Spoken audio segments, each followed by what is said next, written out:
And now it's time for Snowball to read Physicalities of Werewolves.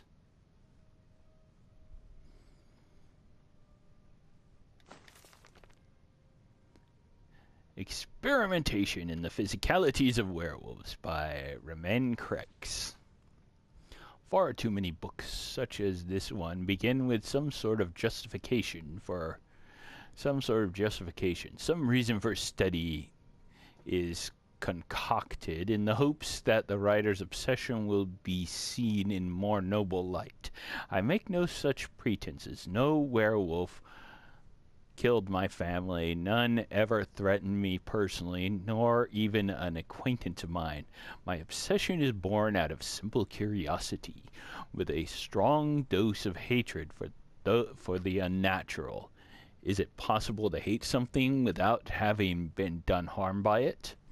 I am no philosopher, and thus here ends my introduction on with my studies. I have endeavored over the course of several decades to perform a complete study of the physical nature of the creatures we call werewolves. I overlook entirely the origins of this plague, whether it is acquired, voluntary, or inflicted, and how one might be cured. Such matters are filled with too much guesswork and rambling second-hand inanities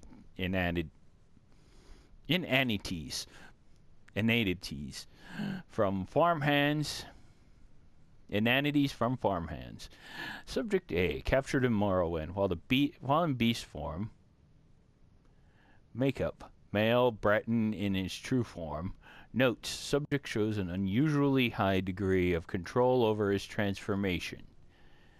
Experiment 1. Subject's body proportions were thoroughly measured before, during, and after the transformation. As expected, the proportions were identical while in true form, but some minor swelling of the head was observed immediately after the return.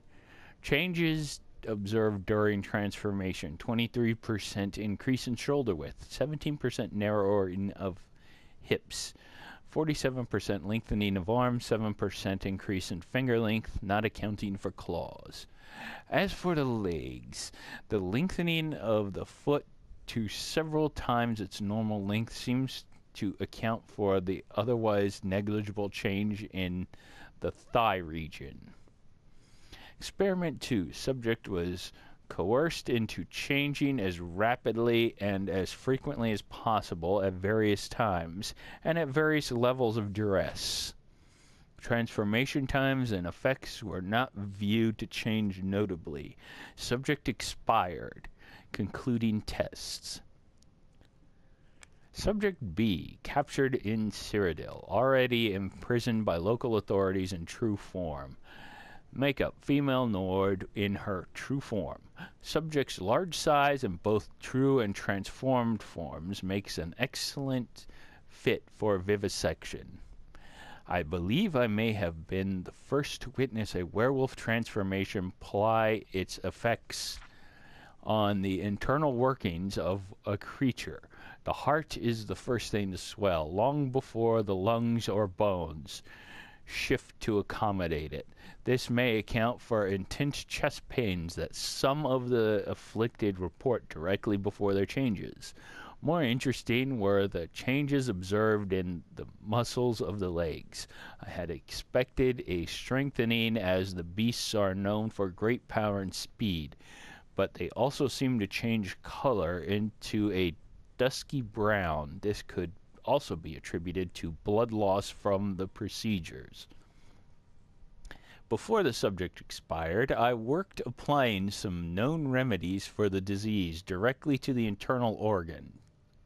Wolf's bane petals applied to the bones seemed to render them brittle, and the rib cage nearly collapsed at the touch. The juice of ripened belladonna berries was pressed directly into the veins, and they could be seen to shrivel behind the flow as it moved up through the system. Upon reaching the heart, the major vessels pulled away completely, and the subject expired within minutes. Uh-oh. Snowball don't want to be caught by that weirdo. Have a good day. Bye-bye.